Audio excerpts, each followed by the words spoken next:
Nabanggit ni Congressman JJ na ito yung love of money. Ibig sabihin, Mr. Chair, walang pinagkaiba ang reward system na ito doon sa mga drug pusher na kumukuha ng pera dahil sa droga. Ito naman, kumukuha ng pera dahil nakakapatay. The Rise Up for Life and for Rights organization, our clients, and if I might yield the floor to them. Thank you, Your Honor, for this opportunity. Thank you, Attorney Conti. Before we actually did not, of course we did invite them, but we did not actually include in the agenda that they will be allowed to speak. However, Congresswoman Brosas has asked the committee if she can do the presentation while asking some of the invited resource persons to give their own statement. Is that correct, Congresswoman Brosas? Yes, Mr. Chair. Siguro, Mr. Chair, para i-expedite, i-question and answer na lang natin yung kanilang supposedly kasi may testimony po sila eh. Okay. So, if you can give them a few minutes para magsalita, it would be better. Pero meron din pong nakahanda na question and answer if ever na ano. Kayo po ba kayo po lahat, meron po kayong sasabihin? Lahat po kayo?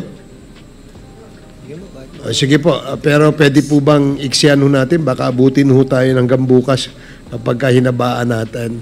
So, who would like to start? Sir Chair, may we ask Rubilin Litaw, because she's from Rise Up, to introduce yung ating mga resource persons na victims ng EJK. Yes, Miss Rubilin Litaw. Mr. Chair, magandang araw po sa ating lahat. Naririto po ang mga pamilya na matapang na magpapahayag ng kanilang mga kwento. At kanina po kasama rin nila ang marami pang pamilya sa baba. Nagkaroon po ng misa, maraming salamat po sa Quad Committee. Nagkaroon po ng misa at panalangin. At ang iba po sa kanila ay naririto pa. So nagpapasalamat po kami sa Quad Committee. At ngayon po, meron po tayong 2 pamilya mula sa Cebu na magpapahayag. At si Tatay Bailon mula naman po sa Caloocan. At si Jane Lee po ay isang biktima yung kanyang asawa at nais din po niya magpahayag sa as representative din po ng aming organization, yung Rise Up for Life and for Rights. At kanina rin po ay nakasama din namin na ibang mga pamilya mula sa Diocese of Novaliches at naririto rin po ang ilan sa kanila. So maraming salamat po at nais po naming ibigay ang pagkakataong ito sa 2 pamilya mula sa Cebu at sa Caloocan para magpahayag. Maraming salamat po, Mr. Chair. Thank you, Ms. Litaw. Sino pong mauna sa kanila? Si Raquel Rosales po. Sorry, Raquel Lopez. Sige po, Mrs. Meron din po tayong translator, si Dayan Gumanaw, para po kasi Cebuano po yung ating 2 tagapagsalita. Okay, si sige. Okay. So, sige, Nay.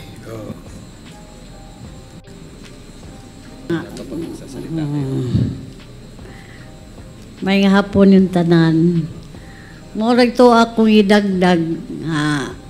Katong gibilaran to akong anak dito sa Cebu. Niagi to si Ma'am Garma nga nasuko siya nga gibilaran to akong anak. Pagkita na mo ato niya nga naglumba taw mig panagan katong mga bisita na mo na Milar. Kinahadlok to ba? Nya, ako ato, mo gito iyang gisulti, nga na anak siya nga, nganong gibilaran pa maninin, nasuko siya ganong gibilaran ba? Nya karon na anak siya nga, bakit isa lang patay dito? Marami man sila. Mora to, Your Honor. Sige po. Ang sinabi po ni Nanay Raquel ay noong nilamayan po yung anak niya, ay dumaan po si Ma'am Garma at nagsitakbuhan po sila dahil natakot pagdating ng mga pulis. At sinabi po ni Ma'am Garma kung bakit nilamayan daw po ang kanyang anak at bakit isa lang ang lamay na marami naman daw po sila. Sige. Meron pa, doon na pa imong idagdag? Wala na. Mo na to? Okay, sige. Wala to, Your Honor. Okay, salamat, Nay. Who's next? Si Raquel Lopez. Raquel, si Baby Rosales po. Okay. May hapon yung tanan. Ang nay sa kagaga, madaling araw to, gikan si Ma'am Garma po dito sa kang Raquel, ni diretso sa mua. Kay si Brad, kung ano man na, kanang barangay raman, gikan sa barangay La Raquel, ni diretso sa Samua. Most of yung gibuhat sa yang gibuhat dito ni Raquel, yung pantuwad ang mga lamisa, nanaga na mga sugal. Pero sa iyang pag-ingon, niya na siya nga, dili siya gusto nga, sugalan ang minatyan. Ang iyang gusto, ampuan. Mo na yung isulti, dili na mo, lahi ang karaki, lahi sa nangakua. Mo na dahil pagkatataon, nilakaw na po sila. Daghan sila, kauban sa mga pulis. Mo na. Sige. So yung sinabi po ni Nanay Baby, madaling araw din po, galing si Ma'am Garma kina Ma'am Salamay sa anak ni Ma'am Raquel at pumunta siya sa kanila sa Barangay Pasil. No, tapos sinabi ni Ma'am Garma na ayaw daw niya na magsugal ang mga tao doon. Instead, gusto niya na ipagdasal. Pagkatapos naman daw noon ay umalis naman daw po si Ma'am Garma. Okay. Who's next? Ang susunod po ay si Tatay Rodrigo Bailon mula po sa Camarin, Caloocan City. Ako po si Rodrigo Bailon, ama po ni Lenin Bailon na naging biktima po ng war on drug. Sa bahagi po ng anak ko nung December 2, year 2016, pumapasok po siya ng alas 5 ng umaga, umuwi po siya ng alas 12 ng tanghali. Ngayon nakita po kami na anak, nung umuwi sa anak, kumain ka na. At medyo may konti tayong ulam. At sa bahagi ng kagagaling lang niya sa school, magpahinga ka. Para nung ka mamaya, yung kung meron ka mang gagawin, ay magagawa mo. Kaya sa bahagi namin nung alas 12, alas 2, namahinga ako. Dahil sa hirap din ng buhay namin na may 12 anak ka, 13 anak, pang 13 po si Lenin Bailon. 7 na taong gulang, grade 4 student. Ngayon, pagpapatuloy po yung alas 2, medyo nakapagpahinga po ako at hindi ko namang inaasahan na si Lenin ay umalis ng bahay, nagpunta po dun sa kapitbahay ko kung saan po siya nagkakaroon ng konting sideline para dagdag na baon pagkapapasok siya tuwing umaga. Sa bahagi po nung ganung pagkapatuloy nung oras na yun, ay sa may harapan ng computeran na pang-apat na bahay po sa amin, doon po siya nag-ano ng kurtina, nag-trim ng kurtina at saka punda ng unan para kumita ng kahit konti, pandagdag po sa tatay niya. Doon sa konti rin po namin kinikita sa aming tindahang maliit. Bilang electrician din po ako doon sa aming lugar. Ngayon, bahagi po nung ganung pangyayari, alas 3, andun po siya, alas 4, ganun pa rin po yung ginagawa niya. Hakot ng kurtina doon sa tinatayan, punta po siya doon sa may, computeran, kung saan po sila doon nung gawain niya. Maraming po sila doon. Ngayon, sa bagay nung oras na alas 3, alas 4, hanggang alas 5, nagkaroon po ng hindi namin inaasahan na putukan, mga baril na umano po ng sunod-sunod na putok na walong bala yung pinakawalan. At sa bahagi po na nasa loob ako ng bahay, hinanap ko po doon sa mga ilang anak ko doon sa loob ng bahay. Nasaan yung kapatid nyo? Tay, andun, nag-ano po siya doon sa may harapan ng computeran, nag-titiklop ng kortina. Ngayon, na yun, nagputukan na yun, lumabas kami, wala na mga tao doon sa labas. Kundi si Lenin ay nakapasok. Nakapasok yung bata, yung anak ko. Nakapasok doon sa computeran. Na hindi ko naman inasahan. Sabi ng anak ko, tay, wala nang nangyari doon sa kapatid ko eh. Andun ay kasi sa tago sila doon sa loob ng computeran. Ngayon, balik ako ng bahay. Tinignan ko na malinis yung patwalk papunta doon sa may highway. Kaya sa na yun, bumalik ako. Mga ilang saglit. Nagsigawan na. Sinigaw yung mga kapitbahay ko. Tatay Rod, Ninong Rod, si Lenin, may tama ng bala, may tama ng baril putukan. Lumabas ako. Ngayon yung pedicab na motor, pinaano na para isakay yung bata at yung isang sugatan na bata na siyam na taong gulang din. At may dalawang babae kaming nakita doon sa may malapit sa tayihan ng kortina at saka punda na nakabulagta dahil doon sa putukan na nangyari. Yung hindi ko nga inasahan na yung isa pala sa anak ko, yung tinamaan ng bala sa left side ng kili-kili. Kaya nga ang ginawa namin doon, dinala namin sa ospital. Yun yung panahon na talagang dumami yung tao. Naharangan yung dinaanan ng pedicab para makarating kami ng E. Rodriguez sa hospital sa Tala. Para maano po namin yung buhay ng aking anak na 7 taong gulang. Ngayon, ang nangyari po dun sa Tala, naipasok po namin siya ng emergency. Doon na po siya nawala ng buhay. At sa bahagi ng ganitong pangyayari po, ay inaasahan ko po na yung ganitong problema, nung siya po ay ililibing, nakita ko po doon sa kanyang death certificate ay bronchopneumonia instead na gunshot. Kaya pansamantala doon muna po kami na mailibing yung bata para noon magkaroon sana ng mga sunod-sunod na investigasyon. Ang nangyari po, tinignan lang po doon sa morgue ng Tala Hospital nung mga ilang nag-iimbestiga. Sa bahagi po namin, nagtanungan po doon kung kilala namin yung bumaril.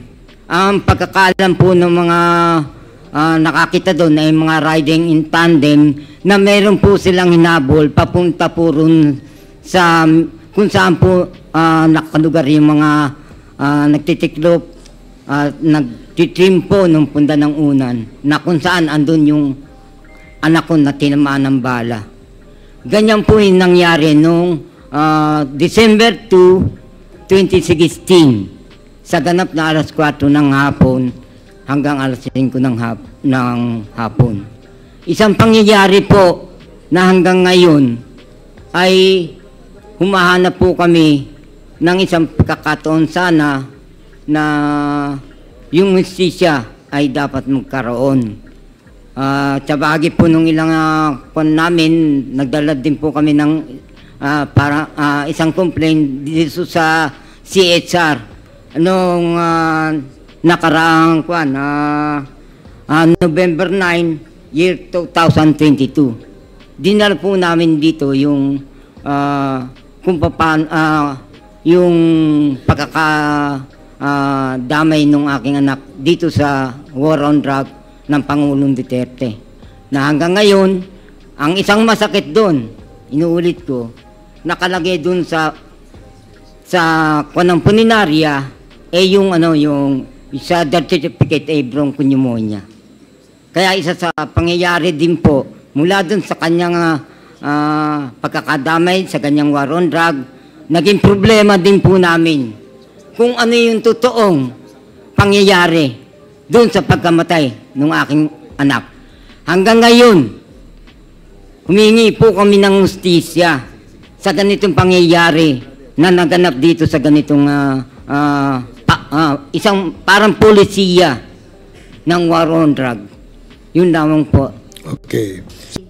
So, ito lilinawin ko lang Tatay Bailon, yung pong naglagay doon sa death certificate ng bronchopneumonia ay punerarya o police.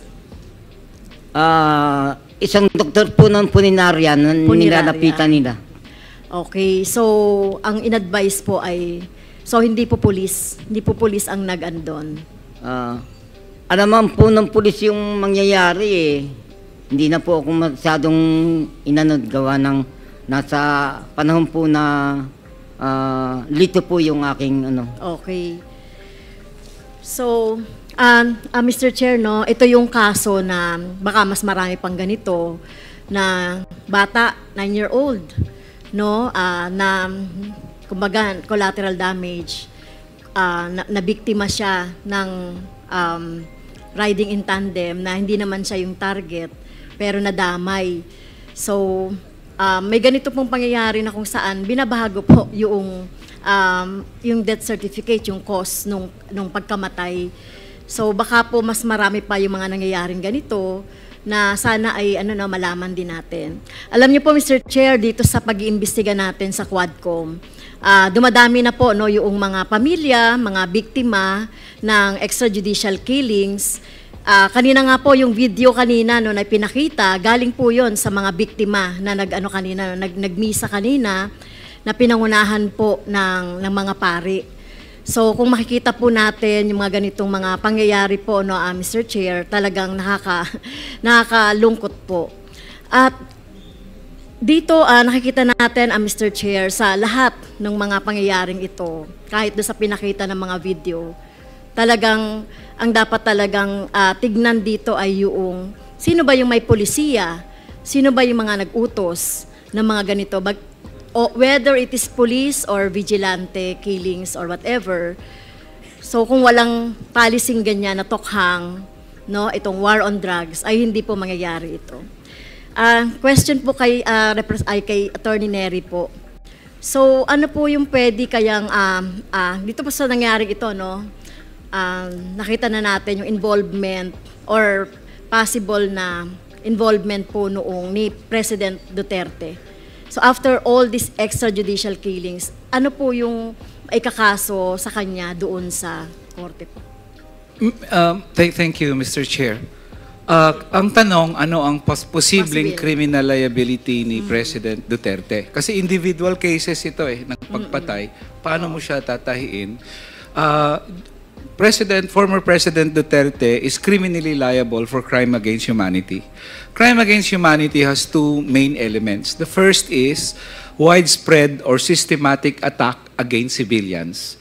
And two, mens rea, or yung sinasabing with knowledge of the attacks.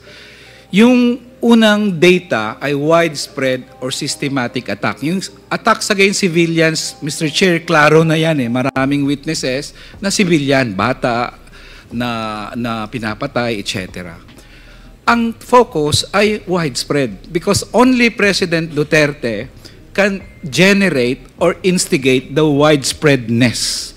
And may data kami dito, Mr. Chair. Ito nagbabago ang numbers dito kasi initial. But from the PCOO, PDEA, and PNP itself on February 14, 2018, may report sila 13 days after President Duterte came to power in July of 2016, marami na pong nagsabay-sabay na nagpapatayan. Central Luzon, 55 killed in police operations. For 13 days after he sat in Malacanang. Metro Manila, 44 killed. Calabarzon, 17 killed. Ilocos, 6 killed. Soc Sargent, 5 killed. Bicol, 3 killed. Central Visayas, 2 killed, and so on. Hindi pa bilang dito yung mga vigilante, ha, yung mga unidentified. So, on September 26, 2017, the same report ng PIDEA, lumaki na. 2017 pa lang to, report nila as of September 26. Region 1, 188 killed in drug operations. Region 2, 54 killed. Region 3, 619 killed. Region 4A, 364 killed. Region 4B, 5. Region 6, 33. Region 7, 37. Region 8, 61 were killed in Region 8. Region 9, 45. Region 10, 43. Region 11, 71. Region 12, 162. Yung CAR is 40, and the National Capital Region, 1,336. Magbabago ang numbers, Mr. Chair, but look at the widespreadness, kung baga. Only a president na ganun ka-powerful can instigate this. So, yun po yung unang element, widespread or systematic attack against civilians. Pangalawa, knowledge of the attack.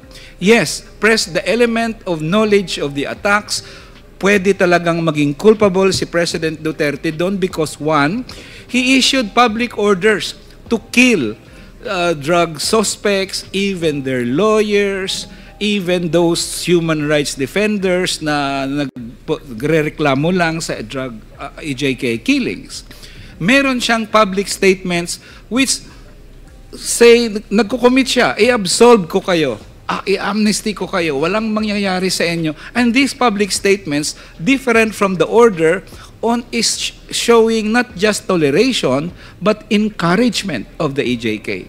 And pangatlo, yung complete impunity, lack of any serious investigation or prosecution. Sino po ang pwedeng magkaroon ng ganitong command all over the country na halos walang investigasyon na mangyayari?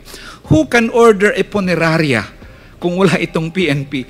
Gawin yung bronchopneumonia, klarong-klaro, gunshot wound. Who can order na walang magbibigay ng police blotter o kaya ng kung ano mamang dokumento sa mga biktima? Sino ang magsasabi na patay ang mga CCTV, maliban na lang kung makachamba katulad kay Kian, but normally patay ang CCTV.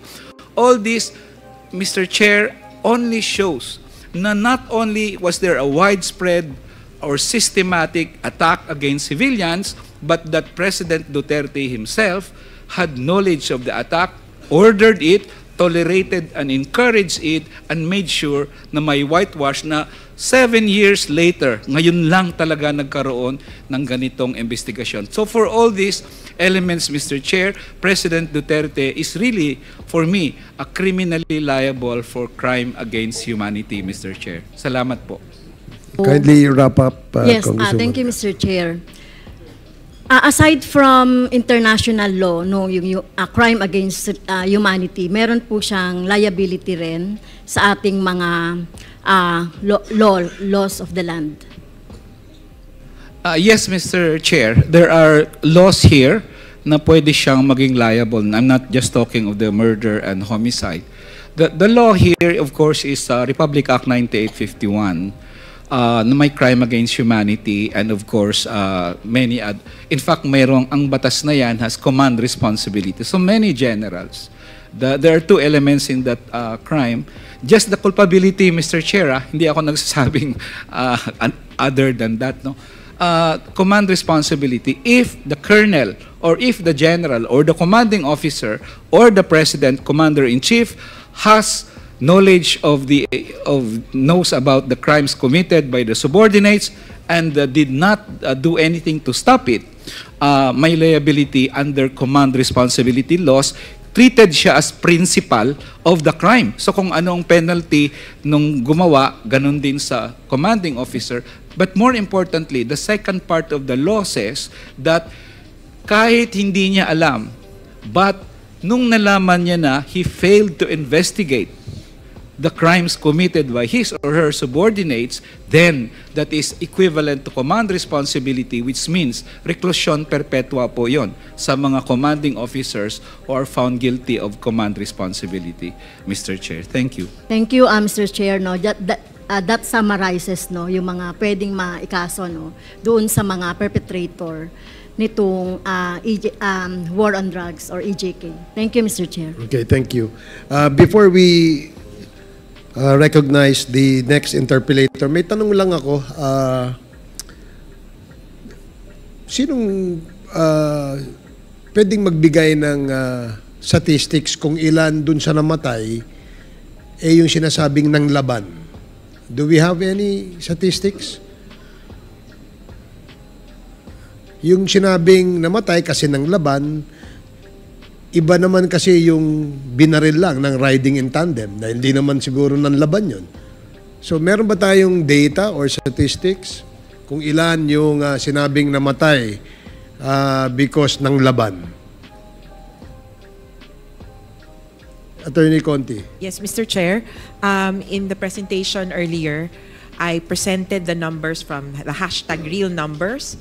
Their public numbers as of May 2022 was 6,252 persons killed in police operations. So it doesn't... Lahat po yan would have been justified under the non-laban narrative. Kaya po marami So the din whole kaming- 6,000 ng laban? I would say That's so. the presumption. That's a presumption. It would be the PNP who would be in a best position. Unfortunately, they have not kept concrete, accurate records of the killings. It's to their advantage not to count at all, actually. Okay, salamat. Okay, ganito, no? You said that there are 3 levels of payments and rewards sa tinatawag nating Davao model. Tama?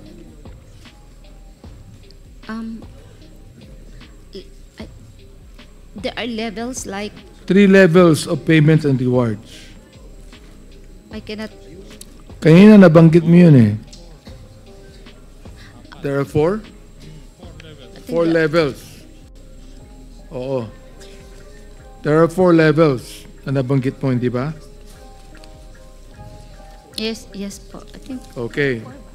I was looking at it and sabi ko nga, ang laking pera ang lumabas dito. The fact that thousands were killed, actually. So I would like to ask our PNP personnel here. Diba? General Torre. Nakita ko yata si General Karamat dito, ha? Ha? I'd like to ask them if you share the statement of Colonel Garma na meron 4 na level ng payment and rewards to policemen na pumatay ng mga drug pushers, drug lords, drug traffickers. Do you share that statement? General Torre, do you deny or do you share the statement? Sir, I have no personal knowledge regarding that matter. Because truth to tell, sir, if I may be allowed to speak candidly, that's something that's the kind of system that will eventually be right at the very start. That's not against. So you're that's saying not that within you the have law. no personal knowledge I of don't have that, personal knowledge regarding that and matter, you have sir. not heard it even. No, sir. No, you haven't. Colonel Patay, Yes, Mr. Chair. ha? Dinenay mo kanina. Are you still denying it now? Wala po akong knowledge yan, Mr. Chair. You have no personal knowledge then. Wala po, Mr. I'd like Chair. to ask, where's Colonel Marcos? Colonel Marcos, do you share the statement that was given to us by Colonel Garma about the payment and rewards, or you also deny that? Pertaining to the reward system, sir, tama po si Colonel Garma doon, nag-circulate po yan sa buong PNP organization. Pero ang makaka-validate lang po talaga niyan is yung inner circle po ng gaya si Colonel Garma, yung mga nakakaalam talaga, sir. May natanggap yung pumatay kay Mayor Espinosa? Wala naman po akong natanggap doon, sir, kasi may operation. Hindi ikaw ang sinasabi ko. May natanggap ba yung mga pumatay? Hindi naman ikaw ang pumatay, di ba? Po, sir, hindi naman po. Yun pala naman eh. Ang natanong ko, mayroon ba natanggap yung pumatay? Wala naman po siguro, sir, kasi... Hindi mo alam. Opo, yung unang... Si Major Laraga, may natanggap ba siya? Wala po yata, sir. Ngayon, sir, yung war on drugs kasi, sir, nung umpisa, wala pong ganyang reward system. Yung talagang operation, true operation on listed drugs personalities. Pero napansin siguro, sir, nung administration na medyo walang masyadong nagpa-participate. So nung nakakulong na po ako, sir, naka-restricted, parang narinig ko, sir, na nag-umpisa na po yung reward system to encourage other officers, other personnel. Nakatanggap si Major Laraga at yung mga pulis, hindi mo alam.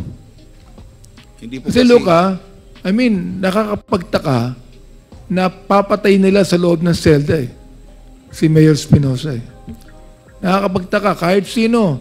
At tanungin mo, nakakapagtaka, nakakulong na yung tao Papatayin nyo. Ngayon, nalaman natin mayroong payment and rewards. Hindi mo alam, hindi ka nang katanggap dahil hindi naman talaga ikaw ang pumatay, di ba? Yes, Mr. Chair. At hindi mo alam na mayroong payment and reward na binibigay sa mga pumatay. Tama ako, mali? It's true na naririnig po ng kapulisan yan, sir. Pati ako, sir, naririnig ko po. Si General Karamat ba nandiyan kanina? Nandiyan kanina Wala na ba ngayon? Wala na, no? Okay. Now, Colonel Garma, have you heard of the killing of Mayor Cesar Perez of Los Baños? Pinatay during the drug war? Hindi po. At merong silang pinagbintangan. Ang biktima po ay nakulong na konsehal, si Norbin Tamisin. Have you heard of that? No, Mr. Chair. Hindi mo narinig. Hindi po. How about the killing of Mayor Halili of Tanawan, Batangas? Mayor Halili. Sa drugs din po yun Yes, Mr. Chair. Narinig ko narinig po mo? Opo. Okay. So, therefore, totoo yung sinasabi mo na kapag mayroong napatay ang pulis, may natatanggap. Totoo po yun, Mr. Baliktarin po natin. Halimbawa kaya, ang binibigyan ng reward, yung hindi nakakapatay. Mas maganda, di ba? Yung bibigyan ng reward, yung imbis na papatayin, hinuhuli, kinukulong, at kinakasuhan. Di ba mas maganda yung ganon? Yes po, yun na-file sana ng kaso. Siguro konti lang ang namatay. Tama ba ko, Colonel Marcos? Am I right? Siguro konti lang ang namatay, ang pinatay. Kung walang payment and reward, konti lang ang pinatay. It's possible, Mr. Chair. Possible. So anyway, Mr. Chair, nakita po natin to and I'm so glad na gusto ko lang pong basahin ang isang manifestasyon dito na naisulat sapagkat sayang naman kung hindi ko babasahin ito. Alright? Itong Davao model ng payment and reward system ay nakakatakot at talaga namang inaabuso. Kung tutuusin, ang reward system ay maghihikayat sa mga pulis na pumatay upang makuha ang reward nila na pera. Tulad po ng sinabi ng aking kasama dito si Congressman Romy Acop. Tulad po na nabanggit ni Congressman JJ na ito yung love of money. Ibig sabihin, Mr. Chair, walang pinagkaiba ang reward system na ito doon sa mga drug pusher na kumukuha ng pera dahil sa droga. Ito naman, kumukuha ng pera dahil nakakapatay. Walang pinagkaiba, mga kaibigan. At sino bang ayaw makakuha ng pera? Kapansin-pansin din na ang laki ng discretion ng mga pulis. Dahil on a mere suspicion, pwede silang pumatay at yung suspect ay hindi man lang binigyan ng pagkakataon mag-explain or ilaban ang kanyang sarili. Kaya nga po, this is a violation of their constitutional right. Paano kung mistaken identity? Tulad ng napatay na 9 na taon. Tulad ng napatay na si Kian na 17 years old. Ito ay mga mistaken identity. Paano kung galit lang sa'yo ang isang pulis at bigla ka na lang sinama sa listahan ng suspect? Paano kung nagkataon parehas kayo ng pangalan? Ang daming mali sa sistema na ito. At ang pinakamalala, walang reward ang apprehension o paghuli ng suspect.